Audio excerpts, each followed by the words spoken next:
салом мухлисони беҳтарини дунё. аввалан мехоҳам миннатдории худро ба он нафароне расонам ки моро дастгирӣ мекунанд ва барои пешравии канал кӯмак мерасонанд.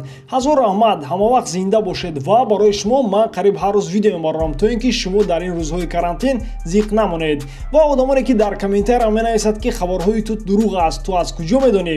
То бародарон бидонед ки асри 21 аст. дилхоҳ сомонаҳо ва мақолаҳо ҳар рӯз хабар бароварда истоданд ва он хабарҳоро ман бо забони тоҷикӣ перевод карда дар охир фикри худамро ба шумо пешниҳод мекунам. ба кадоме ки маъқул нест хабарҳои ман каналҳои русӣ дар бораи Барса бисёранд, лекин пешакӣ мегӯям ки чӣ хабаре ки дар мун мебарояд дар онҳо ҳамин хабарҳое аст. ва ман дар ҳар саршавии видео мегӯям ки чизе ки матбуотҳо яъне сомонаҳо мақолаҳо менависанд, мо дар ин ҷо дар бораи ҳамон хабарҳо гап мезанем. бале бисёри хабарҳо овозан, лекин ҳамин овозаҳоро мақолаҳои машҳури испанӣ мебароранд. ман журналист нестам ки аз дили худ ягон чиз нависам. гапро бисёр намекунем, мисли ҳар вақта лайк ва дар канал обуна шавед. агар ин корро накарда бошед, мо бошад сар мекунем. ҳамада тамошои хуб, рафтем. чихеле ки бинои марка менависад Луис Суарес метавонад карьераи худро дар MLS давом диҳад. ба футболбози Интер Майами ҳавасманд аст ки хотиррасон мекунем ки ин дастаи Дэвид Бекхэм мебошад. пешакӣ худ бозингари уругваӣ гуфта буд ки мехоҳад дар Барселона боқӣ монад ва ҳамчунин қайд намуд ки ҳамаи чиз аз ӯ вобастагӣ надорад.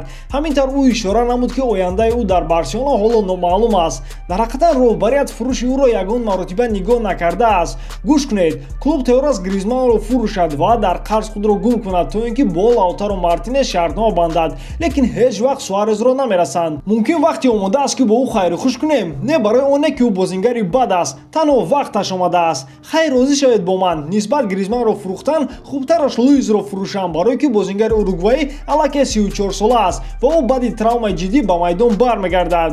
ва ҳозир вақт аст ки аз фурӯши ӯ чанд миқдор пул кор кунем.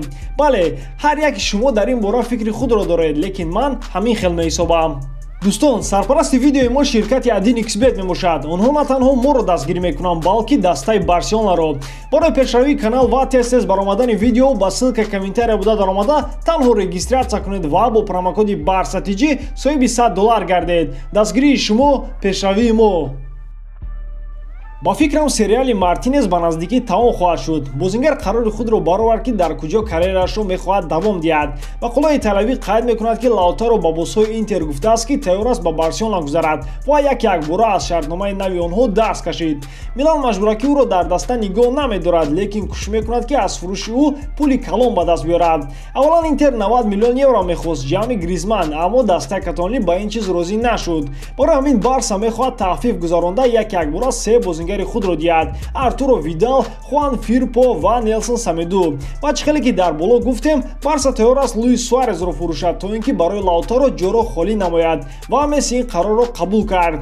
хотиррасон мекунем ки Суарес 28 миллион евро арзиш дорад. ба ягон ҷо наравед, хабарҳои шавқовар ҳоло дар пеш аст.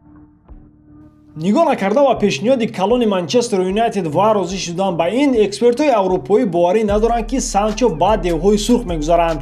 гунаҳгори асосӣ кризиси молиявӣ мебошад. роҳбарияти Юнайтед якчанд маротиба эълон карданд ки тобистон пули кам сарф хоҳанд кард ва онҳо умед доранд ки Погбаро мефурӯшанд ва пули аз ӯ ба даст овардаро дар трансфер сарф мекунанд. барои ҳамин эҳтимоли зиёд аст ки Санчо ба он ҷо намегузарад ва маблағе ки девҳои сурх ба ӯ ваъда карданд, 400 000 фунт дар як ҳафта, метавонад аз ёдаш барорад.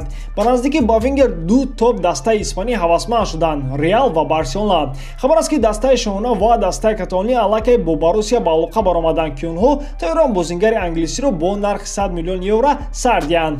мадридиҳо пул доранд ва онҳо метавонанд ин трансферро амалӣ созанд, лекин дастаи каталонӣ ба ғайр аз пул тайёранд Ансу Фатиро пешниҳод кунанд. сомонаҳои олмонӣ меҳисобанд ки ин пешниҳод ба Боруссия писанд аст, барое ки ба даста бозингарони ҷавони боистеъдод ҳамавақт шавқовар аст ва онҳо баъдан футболбозро хело ва хело қимат мефурӯшанд. масалан, ба ёд меорем Усман Дембелеро. дӯстон, шумо дар ин бора чӣ фикр доред? ҳатман фикри худро дар комментария нависед. ба ҳамин видео имрӯза тамом. боварӣ дорам ки иҷодкории ман ба шумо писанд меояд. Барселонаро дӯст доред ва канали BarsATG-ро дастгирӣ кунед. дастгирии шумо, пешравии мо. бо шумо буд Муҳаммад Гаиров. хай, дар паноҳи Аллоҳ.